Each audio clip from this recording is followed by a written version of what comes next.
Mark సువార్త 16వ అధ్యాయము 8వ వచనంలోనికి వెళితే అక్కడ రెండవ గుంపు మనకు కనబడుతుంది. మార్కు సువార్త 16వ అధ్యాయము 8వ వచనం. చదువు తల్లి. వారు బయటకు వచ్చి విస్మయము నొంది వణుకుచు,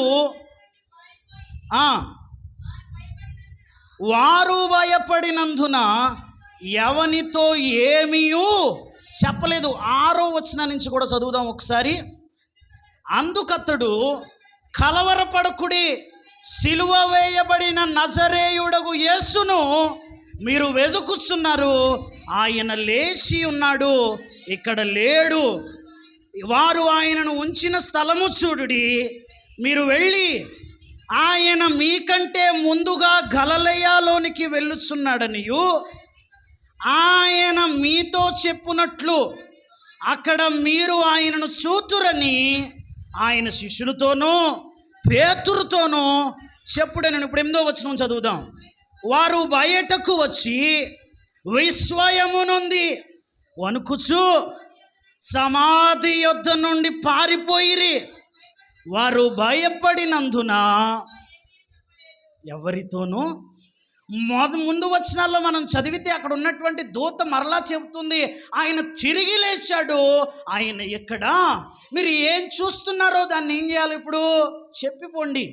ఎవరు ఎదురు పడితే వారికి చెప్పండి, ఆయన శిష్యగణం వస్తున్నారు వారికి చెప్పండి, ఆయన నెలవైనటువంటి వారు వస్తున్నారు వారికి చెప్పండి, వారికి ఉన్నటువంటి నెలవైనటువంటి ప్రజలకు ఈ వార్తను గూర్చి వివరించండి, ఈ యొక్క పునరుద్ధానుడైనటువంటి క్రీస్తును ప్రకటించుడి అని అక్కడ ఉన్నటువంటి దేవదూతలు వారికి వివరించినప్పుడంట వారు బయటకు వచ్చి విస్మయము నొంది వణుకుచు. ఎక్కడి నుంచి పారిపోయారు? యేసుక్రీస్తు ప్రభువులు వారి సమాధి యొద్ద నుండి పారిపోయారంట. కారణం ఏమిటో తెలుసా? భయం. ఏంటిదమ్మా? ఎవరితో ఏమీ చెప్పలేదు, కారణం మౌనం వహించారు. దానికి కారణం ఏమిటంట? భయము, ఆందోళన. ఈ భయం వారిని పారిపోయేలా చేసింది. భయం ఎంత చెడ్డదో కదా, భయం ఎంత చెడ్డదో కదా. కొన్నిసార్లు భయం మన నోరు మూయించేస్తుంది, సత్యం వెలుపలికి రానివ్వకుండా మన నోరు కట్టువేస్తుంది. అలాగే భయం కొన్నిసార్లు మనలను సత్యము నుండి పారిపోయేటట్లు చేస్తుంది. హల్లెలూయా. అంత మాత్రమే కాదు, భయము వణికిస్తుంది మనిషిని.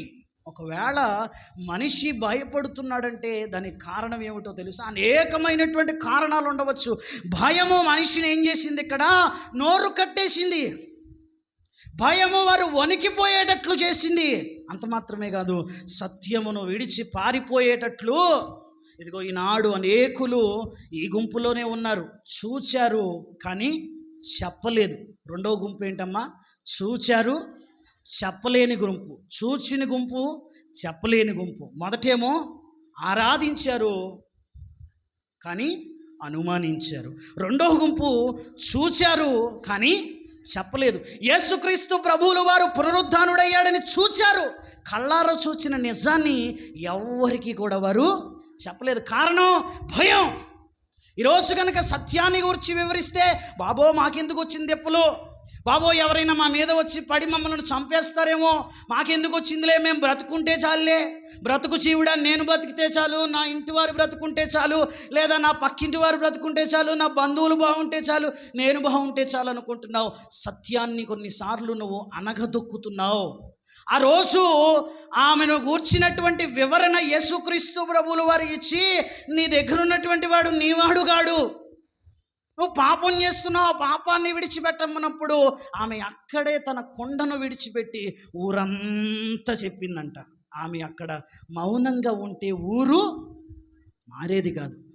ఇదిగో ఇశ్రాయేలుడు చిన్నది నయమానుకు క్రీస్తును గురించి లేదా ప్రవక్తను గురించి చెప్పకుండా మౌనంగా ఉంటే ఆ రోజు రోగం పోయేది కాదు. ఈరోజు అనేకులు మౌనంగా ఉంటున్నారు కనుకనే సత్యము, ఇదిగో ఈ క్రీస్తును గూర్చిన సత్యము ప్రకటించబట్లా. చూస్తున్నారు, అనుభవిస్తున్నారు, ఆస్వాదిస్తున్నారు, ఆనందిస్తున్నారు, కానీ ప్రకటన మాత్రం చేయట్లేదు. యేసు ప్రభువులు వారి వరకు వచ్చి చెప్తే ఎదుటివాడు ఏమనుకుంటాడో, లేదా నేను ఇలా చెప్తే ఒకవేళ మతాన్ని నేను బోధిస్తున్నాను అనుకుంటాడేమో, లేదా మత మార్పిడి చేస్తున్నాను అనుకుంటారేమో, లేదా నా గురించి ఒకవేళ ఇప్పుడు వరకు నన్ను ప్రేమించినవాడు, ఇప్పుడు వరకు నన్ను హక్కును చేర్చుకున్నవాడు, ఇప్పుడు వరకు తన ఇంట్లో ఒకడిగా నన్ను చేసుకున్నవాడు ఇప్పటి నుంచి నన్ను ఏవైనా దూరం పెడతాడేమో. ఎందుకంటే నేను ఎవరిని ఆరాధిస్తున్నాను? యేసును ఆరాధిస్తున్నాను. ఈ యేసు ఎవరు? తక్కువ కులవాడి దేవుడు. ఈ యేసు ఎవరు? అనామకుల దేవుడు. ఈ యేసు ఎవరు? వేరే కులపు దేవుడు అని ఎవరు అనుమానిస్తున్నారు? ఎవరు చూసి వివరించలేని స్థితిలో ఉన్నారంటే మనమే. క్రైస్తవులుగా పిలువబడి క్రీస్తు భక్తులుగా పేరు పెట్టుకుని ప్రచురణ పొందుతున్నటువంటి మనమే ఏం చేస్తున్నాం? చూచి వివరించలేని స్థితిలో, చెప్పలేనటువంటి స్థితిలో మనం ఏం చేస్తున్నాం? భయము మనను నోరు మూసివేస్తుంది. భయము మనము వణికేటువంటి స్థితి. అప్పుడు దాకున్నటువంటి నువ్వు క్రైస్తవుడువా, యేసుక్రీస్తు ప్రభువుల వారిని నువ్వు ఆరాధిస్తావా, అయితే నువ్వు మా ఇంటికి రానక్కర్లేదు, నువ్వు మా ఇంట్లో ఉండనక్కర్లేదు, నువ్వు నాతో సహవాసం చేయనక్కర్లేదు. ఒకవేళ మనుషులతో ఉన్న సత్సంబంధాన్ని నేను కోల్పోతానేమో, మనిషితో ఉన్న ఆ బంధాన్ని నేను కోల్పోతానేమోనని ఎరిగిన క్రైస్తవుడు సత్యాన్ని గూర్చి వివరించకుండా, ఈ పునరుద్ధానుడైనటువంటి క్రీస్తును ప్రకటించకుండా ఏం చేస్తూ ఉన్నాడంట? నోరును మూసివేసుకుంటున్నాడు, నోరును కట్టివేసుకుంటున్నాడు. ఇదిగో మనం ఎంతమందికి యేసును గురించి ప్రకటిస్తూ వచ్చాం. ఇదిగో పునరుద్ధానపు పండుగ వచ్చిందంటే మంచి పదార్థములు వండుకున్నాం, మంచిదే, వండుకోవద్దని కాదు, తినవద్దని కాదు, పెట్టవద్దని కాదు. ఎంతమందికి పునరుద్ధానుడైనటువంటి క్రీస్తుని గురించి వివరిస్తున్నాం? ఇది కదా ప్రశ్న. చూచారా? మీ జీవితాల్లో కార్యాలు జరుగుతున్నాయా? మీ జీవితాల్లో దేవుడు అద్భుతమైన కార్యాలు చేస్తున్నాడా? చేస్తున్నాడా? అద్భుతాలు చేస్తున్నాడా? ఆశ్చర్యకార్యాలు చేస్తున్నాడా? మీరు నమ్మిన వాటికంటే, విశ్వసించిన వాటికంటే ఎక్కువైన గొప్ప కార్యాలు చేస్తున్నాడా లేదా? మరి ఎంతమందికి మనం చెప్పేవారిగా ఉంటున్నాం?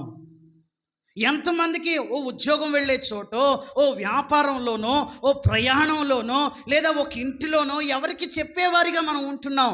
ఆ రోజు ఆమె సమరయ స్త్రీ గనక బాగుపడకుండా, ఆమె బాగుపడిన తరువాత ప్రకటించకుండా ఉంటే ఆ రోజు ఊరు మారేది కాదు. ఆ రోజు ఆమె ఊరకుంటే ఊరు మారేది కాదు.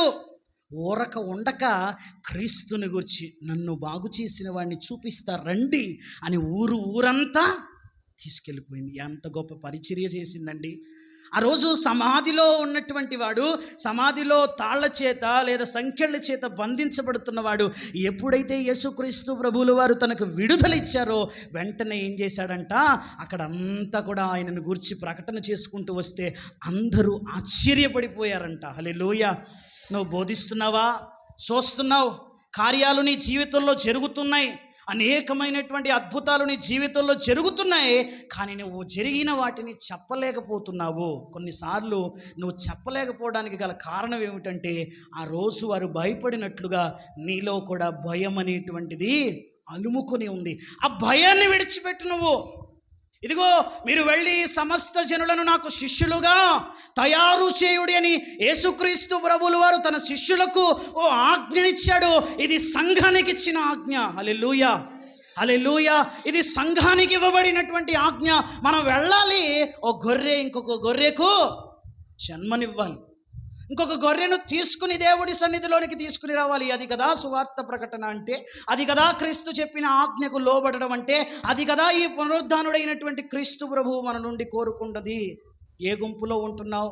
ఆరాధిస్తున్నారా? అనుమానిస్తున్నారా? లేదా చూస్తున్నారా? చూసే గుంపులో మాత్రమే ఉండిపోయి చెప్పలేని గుంపులో ఉంటున్నారా? ఎక్కడ ఉండిపోతున్నామో ఒకసారి ఆలోచించండి.